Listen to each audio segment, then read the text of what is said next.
से स्वागत है मेरे चैनल माई इंग्लिश पर। और आज हम इस वीडियो में देखने वाले हैं इट्स वर्सेस इट्स का कंपैरिजन।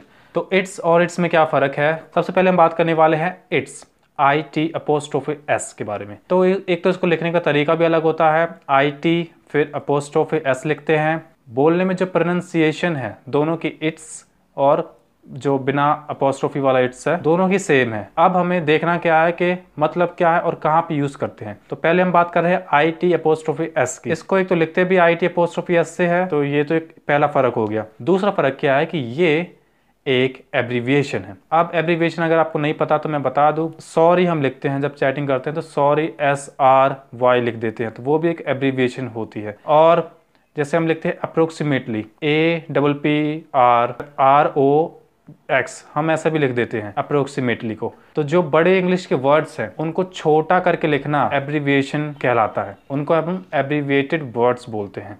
इट्स जो है वो भी किसी वर्ड्स का एब्रीविएशन है। वो किसका है? फ्रेज का एब्रीविएशन है। मेरे कहने का मतलब है इट इज। जैसे हम लिखते हैं it is a dog, it's बन जाता है। जो इट्स है IT' वो इट इज का एब्रीविएशन है। और एक और का ये एब्रीविएशन है किसका? इट हैज का। यहाँ पे भी हम किसी सेंटेंस में यूज करते हैं इट हैज, तो उधर भी हम इट्स लगा सकते हैं। अब एग्जाम्पल के तौर पर जो पहला सेंटेंस है वो है इट्स अ डॉग। अब यहाँ पे हम कैसे पता करें कि इसमें इट इज है या इट हैज है? देखो, जब इट इज, अब तुम उसको बोल के देख लो। तो पहला मेथड ये है, मैं बोल रहा हूँ इट्स अ डॉग, तो दो ऑप्शन हमारे पास, इट इज अ डॉग या इट हैज अ डॉग। तो जो हमें सुनने में सही लगे ना, करेक्ट विदाउट किसी एरर के, वो सही है। वो ये तो पहला मेथड है। लेकिन अगर ये मेथड नहीं आपको समझ आ रहा, दूसरा तरीका क्या है? It has. मान लो कि इट हैज कैसे आएगा यहाँ पे? जब हम इट हैज लगाते हैं तो इसका मतलब ये है कि कोई चीज उसको पोजेस कर रही है। मैं बोल दूं कि इट हैज ब्लू कलर। मैं किसी की बात कर रहा हूँ, मान लो मेरे पास एक पेन है, मैं बोलूंगा कि it is a pen, it has blue colour. जो पेन है उसका ब्लू कलर है, वहां पे मैं इट हैज लगा रहा हूँ। लेकिन जो मैंने पहले एग्जांपल दिया इट्स अ डॉग, यहाँ पे इट हैज नहीं आएगा, इट हैज अ डॉग। ये भी बोल सकते हैं लेकिन यहाँ पे उसका ज्यादा मतलब नहीं बन रहा है। मतलब क्या बन रहा है? It's a dog, it is a dog, ये मतलब है। दूसरा एग्जांपल है जैसे it's Sunday today, it is Sunday today. अब हम ये नहीं बोलेंगे इट हैज संडे टुडे, हम ये नहीं बोलेंगे किसी के पास संडे है आज, क्योंकि ट्रांसलेशन तो यही कहती है। ट्रांसलेशन करके आप देख सकते हो तो आपको पता चल जाएगा कि इट हैज नहीं आना यहाँ पे, इट इज संडे टुडे, आज संडे है। इसका एक और एग्जांपल देख लेते हैं, इट्स रेनिंग। इसका क्या मतलब है? इट इज रेनिंग, मतलब बारिश हो रही है। ये नहीं बोलेंगे हम इट हैज रेनिंग, किसी के पास रेनिंग है। जब कोई किसी के पास होती है कोई चीज तो हम बोलते हैं इट हैज। कोई निर्जीव वस्तु है या कोई एनिमल या थिंग है, उनको हम इट से बोलते हैं। अब हम देखने वाले हैं इट हैज है उसका कहाँ पे यूज होता है और उसकी एब्रीविएशन जो है इट्स, वो कैसे यूज करते हैं हम।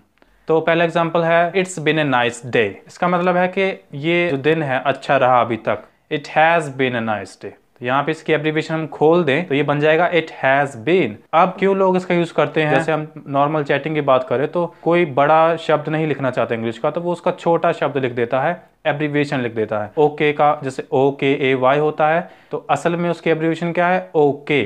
कई ओके भी जगह के भी लिख देते हैं, अकेला के भी लिख देते हैं। तो इसका ये मतलब है कि लोग छोटी चीज यूज करना चाहते हैं, ज्यादा बड़ा नहीं लिखना चाहते। कंग्रेचुलेशंस का होता है, तो किसी को बधाई देनी हो तो कंग्रेचुलेशंस को हम कांग्रेट्स लिख देते हैं कुछ लोग, वो उसकी एब्रीविएशन है। थैंक यू लिखना हो तो कोई TX लिख देता है, तो वो सब उसकी एब्रीविएशंस है। इसी तरह इट हैज की भी एब्रीविएशन क्या है? It's, IT'। इसको हमें इट्स है ITS, उससे कंफ्यूज नहीं होना है। बोलने में दोनों सेम है पर कंफ्यूज नहीं होना है। तो अब इट हैज की हमने एक एग्जांपल देख लिया, it's been a nice day. इसके एक और एग्जांपल देख लेते हैं। हम किसी से बात करते हैं और मान लो कि बहुत टाइम हो गया बात करते करते, तो हम बोलते हैं कि it has been a long time since we met. इसकी एब्रीविएशन क्या हो जाएगी इट हैज की? It's been a long time since we met. मैं यहाँ पे ये कह रहा हूँ कि बहुत लंबा टाइम हो गया है मुझे तुमसे मिले। अब हमने देख लिया कि IT' क्या होता है, कहाँ पे यूज होता है। इट इज उसका मतलब है और इट हैज भी है, वो दोनों उसकी एब्रीविएशंस है। अब हमारी बारी है इट्स के देखने की, ITS को देखने की। ITS में क्या है कि ये ओनरशिप को रिप्रेजेंट करता है, डिस्क्राइब करता है। अगर कोई चीज, अगर आप उसके ओनर हो या वो चीज बिलोंग करती हो आपको या किसी भी चीज को, एनिमल को भी, थिंग को भी, वहां पे हम इट्स का यूज कर सकते हैं, ITS का। अब एग्जाम्पल के तौर पे हम देख लेते हैं, the dog is wagging its tail. यहाँ पे ये मत समझना कि मैंने IT' वाला वो लिया है, नहीं, यहाँ पे नहीं है। यहाँ पे उसका कोई मतलब ही नहीं बनता। खुद आप करके देख लो। The dog is wagging it is tail, नहीं बिल्कुल गलत है grammatically. The dog is wagging it has tail, ये भी पूरी तरह से गलत है। The dog is wagging its tail, ITS वाला यहाँ पे हम यूज कर रहे हैं। ITS क्या बताता है? ओनरशिप बताता है। जो टेल है उसका ओनर कौन है? जो डॉग की टेल है ऑब्वियसली डॉग ही उसका ओनर होगा। तो यहाँ पे ओनरशिप को बताने के लिए कि ये चीज किसको बिलोंग कर रही है, वो डॉग को बिलोंग कर रही है, टेल उसकी। The dog is wagging its tail. अब आप लाइब्रेरी में गए हो और आपने कुछ बुक उठाई हैं, जाने से पहले आपको लाइब्रेरियन कहता है कि बुक को, जो भी आपने उठाई है, उनको उनकी जगह पे रख दो। तो वो आपसे कहता है keep the book in its place, कि जो बुक है वो उसको उसकी जगह पर रख दो। तो जो प्लेस है वो किसको बिलोंग कर रही है? बुक को। इस तरह से keep the book in its place, its place, book की प्लेस को। तो जो प्लेस है वो बुक की है, उसका ओनर है। वैसे नहीं ओनर जैसे हम नॉर्मल तरीके से समझते हैं, पर जो वो जगह है वो बुक की ही जगह है। मतलब यहाँ पे हम कोई खिलौना नहीं रख सकते या कोई और चीज नहीं रख सकते, वो बुक वहां पे परमानेंट रहेगी। एक और सेंटेंस है, each bird loves its nest.